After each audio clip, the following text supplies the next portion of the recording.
Posso dar continuidade aqui então? Deixa eu colocar para apresentar.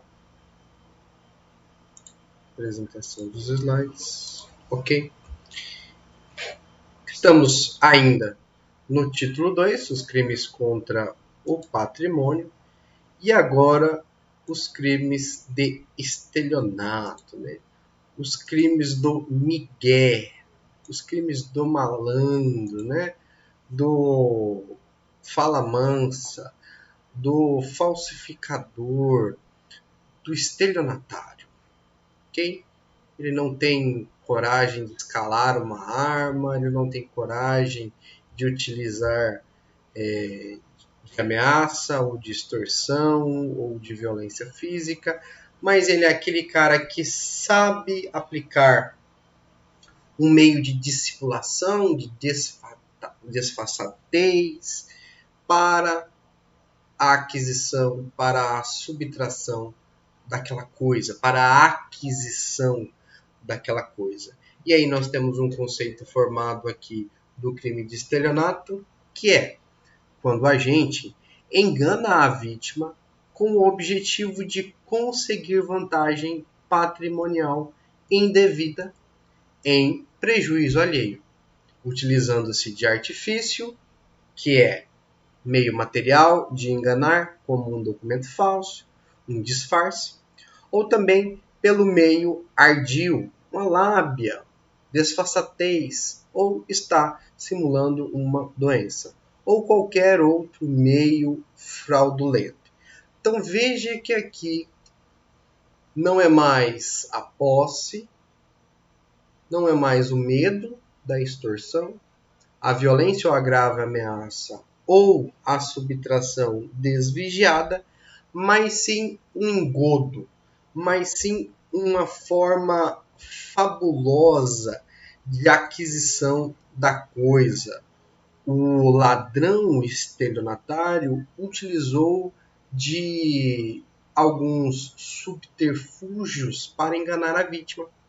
E aqui sim temos bastante contemporaneidade nestes crimes, nessas condutas, que aí são muito bem aplicadas em indivíduos que ligam pedindo a senha de banco, CPF, algumas confirmações desnecessárias para algumas operações, e aí nós acabamos caindo em crimes de fraude, que tem um nome específico aqui na conduta do artigo 171, o chamado estelionato. Bom, o estelionato é um crime de sujeito ativo quem emprega a fraude, como também quem ofere a vantagem ilícita. Por exemplo, houve uma desfaçatez na hora de comprar um veículo e alguém emprestou uma conta. Sim, aquele que emprestou a conta está autor, é coautor juntamente daquele que aplicou a fraude na vítima. A vítima é a pessoa enganada, como também quem sofre com o prejuízo. Observação: a vítima precisa ter a capacidade para ser iludida. Achar que existe ali um negócio, achar que existe ali uma relação econômica de compra e venda, de uma relação econômica com alguém, né? Porque, caso contrário, poderá haver outro crime chamado abuso de incapaz, no artigo 173. Se a pessoa for idosa, a pena será dobrada nos termos do parágrafo 4º.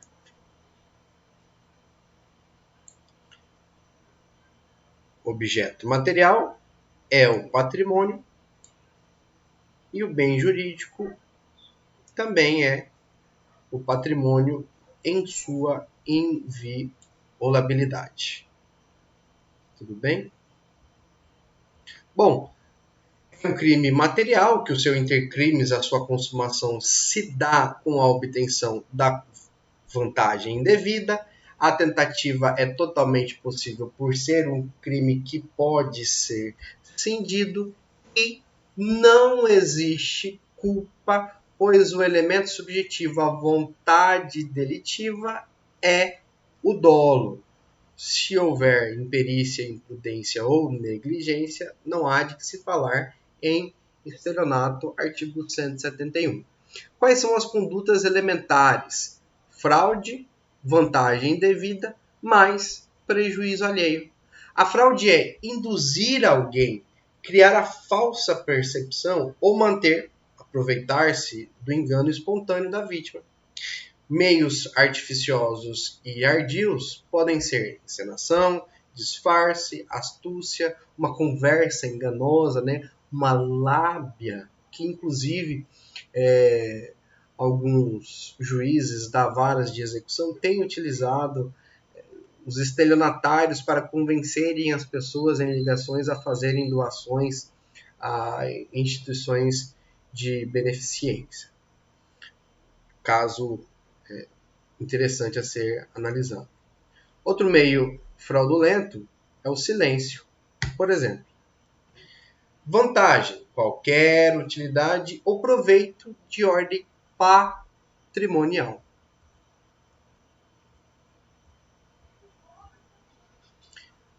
Espécies ainda de estelionato, formas equiparadas de fraude no estelionato.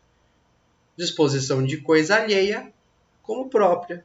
Quem vende, permuta, dá em pagamento, locação ou em garantia, coisa alheia como própria. Aqui nós não estamos falando do indivíduo que tem a posse, que aí seria a apropriação indébita. Aqui é aquele que postula ser o dono da coisa, mas nem sequer tem a posse daquele bem. Então ele é um verdadeiro fraudador, né? É um verdadeiro miguezeiro. Observação. Se o furtador vender a coisa como se fosse sua, responde apenas pelo furto, pois haverá aqui uma continuidade delitiva, um pós-facto impunível. Nem responderá por estelionato e nem responderá pela receptação. Por quê? Aqui este indivíduo está em continuidade delitiva. Qual é o texto do artigo 155? Subtrair para si coisa ou para outrem coisa alheia móvel. Essa tradição, essa disposição da coisa, esse dispor da coisa, não está me dizendo se é futuro, se é remunerado, gratuito, nada disso. Só está falando que é para outrem. Então, se quem furtou está vendendo, não está cometendo outro crime a não ser o próprio crime de furto em continuidade delitiva. Inciso 2. Alienação ou oneração fraudulenta de coisa própria, inalienável ou gravada de ônus. Quem, por exemplo, vende, permuta, dá em pagamento ou em garantia coisa própria inalienável, ou seja, eu fiz um contrato com alguém e consignei como garantia do pagamento um objeto. E aí, se a coisa é inalienável, gravada de ônus ou está em litígio, não pode ser objeto de garantia. Se eu colocar este objeto como garantia em qualquer outro relacionamento e esta coisa tiver um gravame, tiver um impedimento, um imóvel que prometeu vender a terceiro, ou mediante pagamento em prestações silenciando sobre qualquer dessas circunstâncias, vai cometer o crime de estelionato, de acordo com o parágrafo 2º, inciso 2. Get it? Bom, o crime de estelionato ainda se desdobra no inciso 3, que é a defraudação de penhor, ou seja, alienação não consentida pelo credor à garantia ignoratícia quando tem posse do objeto empenhado. Aqui Aqui eu fui lá e tomei algo emprestado e tenho um objeto como garantia de um valor emprestado, certo? E eu não posso me desfazer daquele bem, mesmo que eu esteja utilizando, mesmo que eu esteja usufruindo daquele bem, eu sou o depositário fiel, né? Não há lugar aonde colocar aquele bem, porém, se não houver um pagamento, o meu credor vai requerer a coisa. Isso se chama penhor, né? Coloquei alguma coisa como garantia de um pagamento. Se eu estiver agora, de alguma forma, dispondo daquele bem, mesmo que eu seja meu, mas ele é objeto de garantia, artigo 171, parágrafo 2º, nas suas formas equiparadas do estelionato, do inciso 3. Observação. Penhor é direito real sobre coisa móvel, pressupondo contrato pignoratício, aquele que pode ser solvido em parcelas. E é diferente de penhora, que pressupõe ação de execução. A penhora não existe uma contrapartida de um empréstimo, por exemplo. Na penhora eu sofri uma ação judicial, uma execução, e agora tenho embargado, tenho constringido os meus bens e valores que eu tenho para a satisfação de uma execução. Se eu passo a dispor dos bens que estão à minha disposição, vender, dar em empréstimo, doar, dar para alguém, ao invés do 171, nós teremos o 179, que é fraude à execução. A coisa não me pertence mais. A coisa é de outrem por conta de determinação judicial. Então, ao invés de furto, ao invés de estelionato, nós temos fraude na execução, de acordo com o artigo 179. E ainda, no artigo 171, inciso 4, nós temos a fraude na entrega da coisa, que é aquele indivíduo que defraudar substância, qualidade ou quantidade de coisa que deve entregar alguém. Entrega latão ao invés de ouro, pérola falsa ao invés de uma verdadeira. Aqui, Celso Russomano deita e rola nesses artigos e nesses incisos aqui dos crimes de fraude. Por isso que ele fala, vou chamar a polícia, né? E aí entende que o cara está ainda em continuidade delitiva, ainda está em habitualidade ou permanência do crime, e aí invoca lá o artigo 302 do CPP e prendem os comerciantes, os fraudadores, os estelionatários.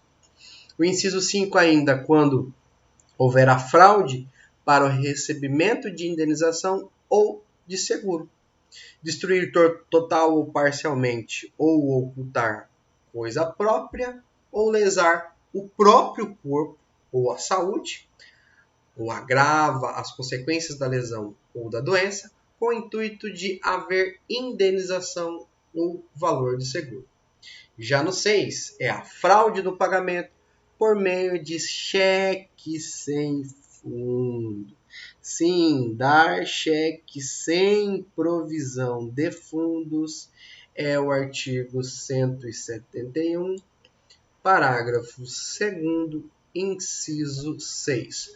Só toma cuidado que essa emissão ou a frustração desse cheque, a sustação desse cheque, deve ser de uma conta que nunca tenha passado dinheiro, nunca tenha havido saldo suficiente para o pagamento daquela conta. Eu tenho lá, emiti um cheque de 10 mil, mas na minha conta tinha 9.500 reais. Claro que não vai compensar, né? Porque não tem os 10 mil reais. Mas, poxa, houve uma malícia, uma maldade aqui para que esse cheque voltasse? Não, eu ligo para o meu credor e falo, cara, tem 9.500 aqui, estou transferindo na sua conta, entrando os 500 aqui, já transfiro para você também, para satisfazer essa ordem de pagamento chamada cheque, essa cambial chamada cheque. essa ordem ao portador, ao nominado, chamada cheque. Então, não existe malícia nesta conduta. Agora, aquele cara que emitiu 40 talões de cheque, nunca fez passar dinheiro, nunca fez um depósito naquela conta, não tem limites para esses cheques, não tem cheques especiais, e sai rasgando a folha, sai rabiscando o caderno, sim, ele comete o crime do artigo 171, parágrafo 2º, inciso 6. Eu vou estourar o meu nome, né? Vai lá e pega 40 folhas de cheque, pega cartão de crédito, faz crediário em todas as lojas, faz todas as compras que acha necessário e deixa o nome estourar. É o artigo 171, parágrafo 2º, inciso 6. Ok? Tudo bem até aqui, gente? Estão todos aí? Estão vivos? Estão bem? Como estamos? Bacana. Vamos dar marcha aqui, então. Já o estelionato privilegiado tem aquelas mesmas características lá do furto privilegiado, da apropriação indébita privilegiada, que nós acabamos de falar, que causam a substituição de reclusão por detenção, diminuição de 1/3 a 2/3 ou aplicação somente de pena de multa quando nós tivermos coisa de pequeno valor. O que é coisa de pequeno valor? Não superior a um salário mínimo. Diferente do princípio da insignificância e da bagatela, que é princípio, é norma, não é lei, e causa a exclusão da tipicidade, a tipicidade material, não se falando nem de crime. Aqui, no privilegiado, é uma diminuição da pena. Okay? Já no majorado, coisa inversa, a causa de aumento de pena é quando o crime é cometido em detrimento de entidade de direito público, instituição de economia popular, assistência social ou de beneficência, que é o caso da Caixa Econômica Federal ou dos Correios, que sofrerem um estelionato.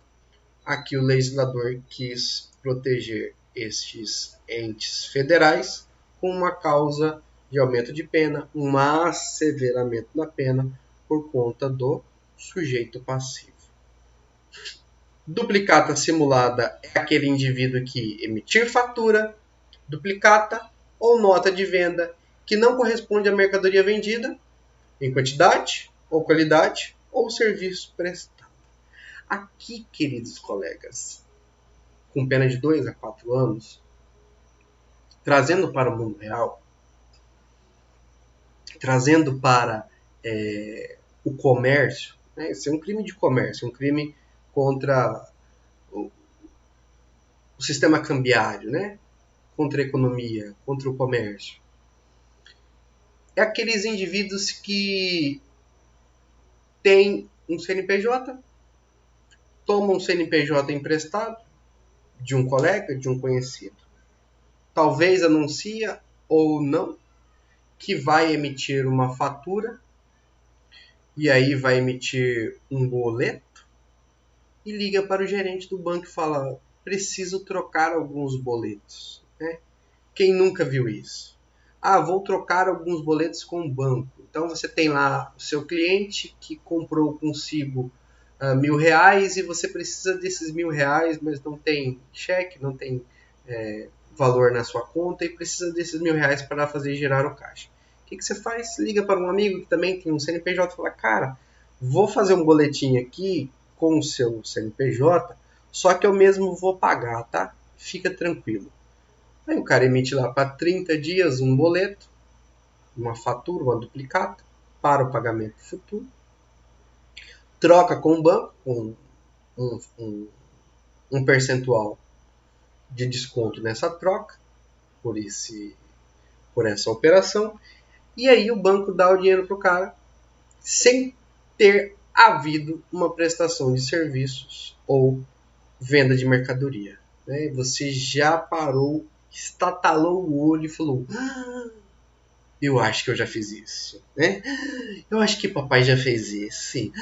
Eu acho que meu esposo ou minha mulher faz esse. Sim, é o crime de, né, Jonathan, né, Ulana? É o crime de duplicata simulada quando emitir alguma destas cambiais sem a troca de serviço e sem a prestação do envio de uma mercadoria. É simulado aqui um negócio de compra e venda com a forma de pagamento de fatura duplicata ou nota de venda e esse indivíduo utiliza desta nota.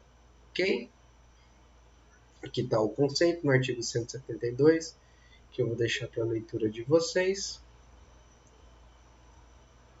Crime comum, de sujeito passivo quem realiza o desconto da duplicata, bem como o sacado suposto comprador, ou seja, a pessoa contra quem é emitida a fatura, duplicata ou nota de venda, se estiver de boa fé.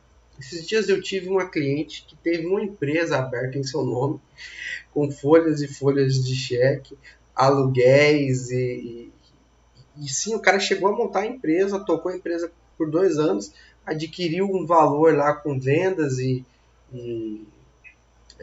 crédito no banco, e tá lá ela com quase 1,5 milhão de prejuízo, tanto privado quanto público, por ter sido vítima de um falsário que clonou todos os seus documentos e conseguiu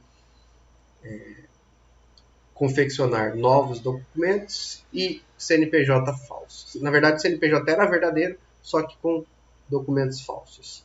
Bom, a duplicata simulada é um crime formal, não precisa do prejuízo, porque o verbo atrelado aqui é o verbo emitir.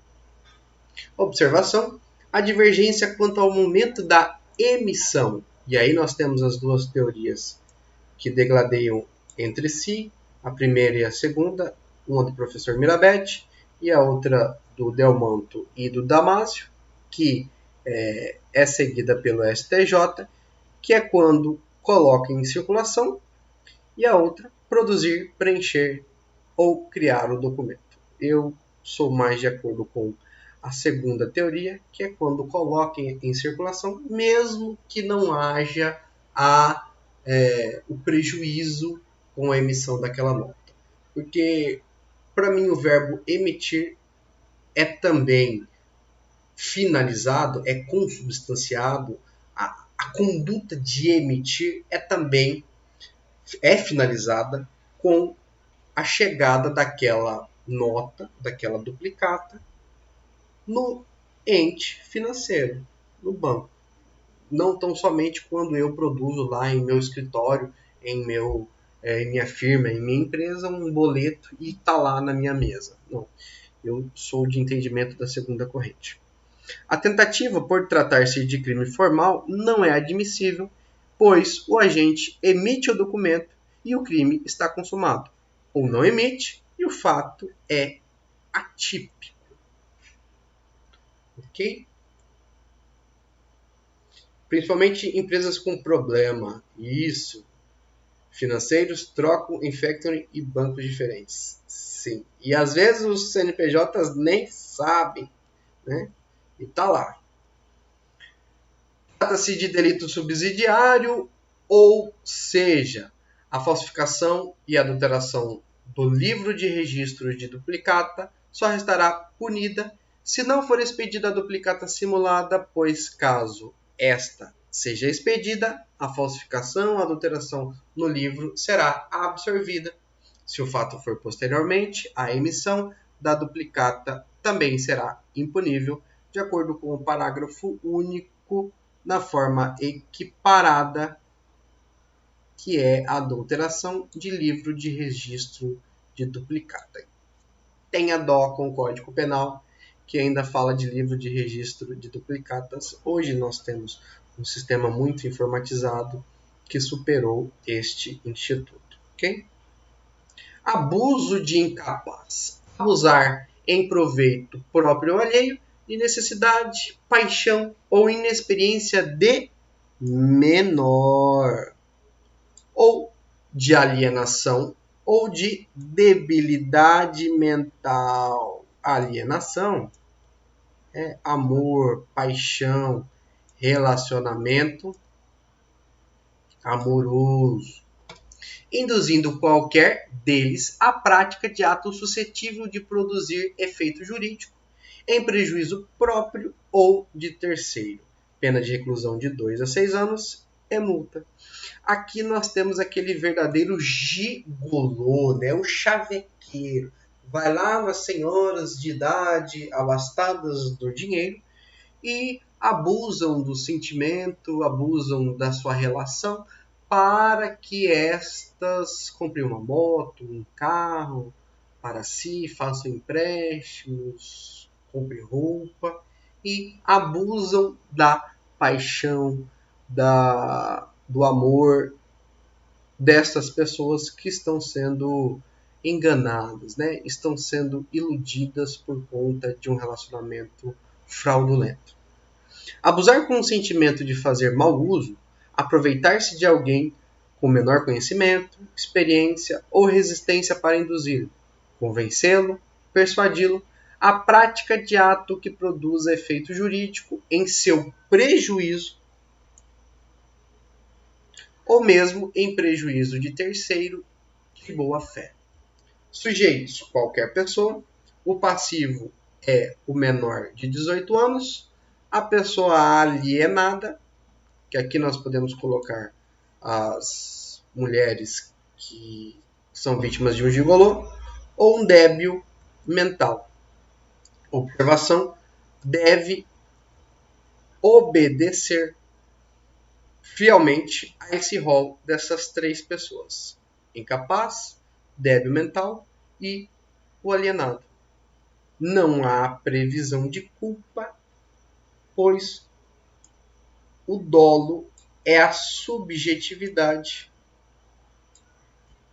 é o elemento subjetivo da conduta do artigo 173.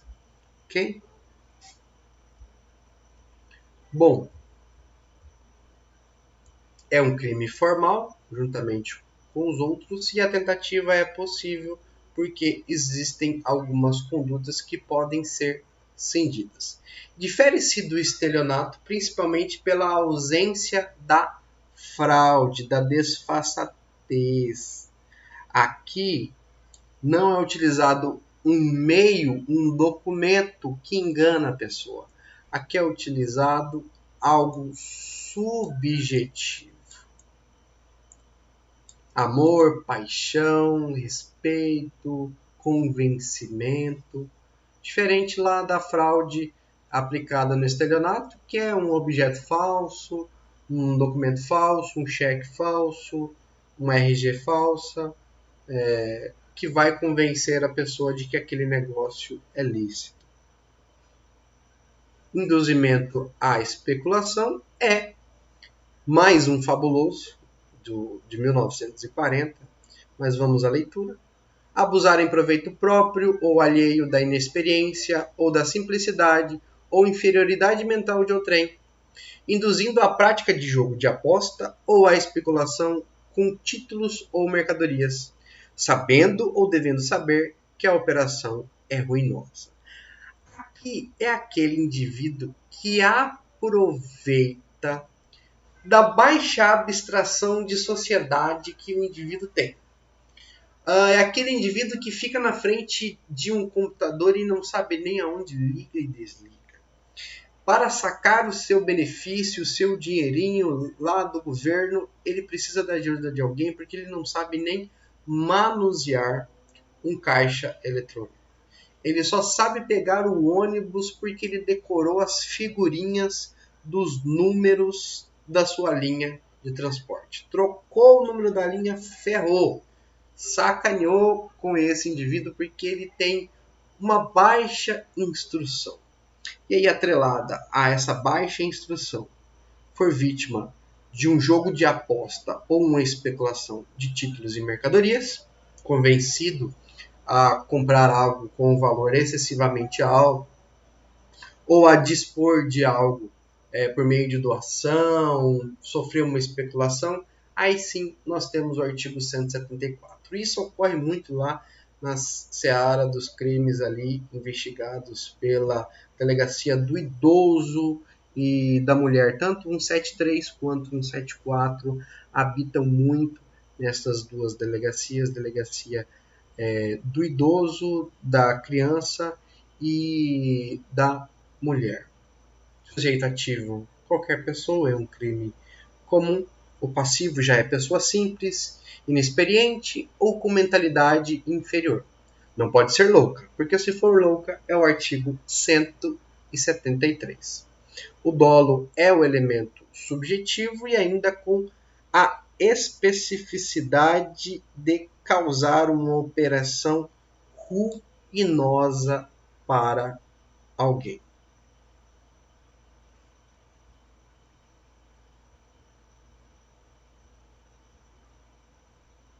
Temos um crime de modalidade formal, pois a consumação se dá com a efetiva prática de jogo, aposta ou especulação, independentemente de obtenção de real proveito do agente. Olha aqui, ó.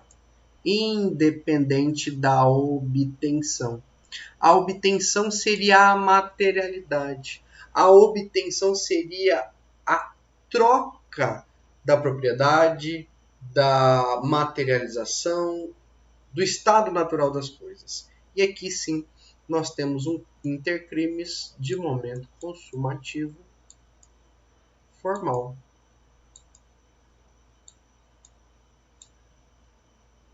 Ok? Bom, vou parar no 175, porque já são 9 horas, né? Temos bastante aula até aqui, 2 horas do professor blá blá blá blá blá blá blá blá blá, e senão fica muito cansativo.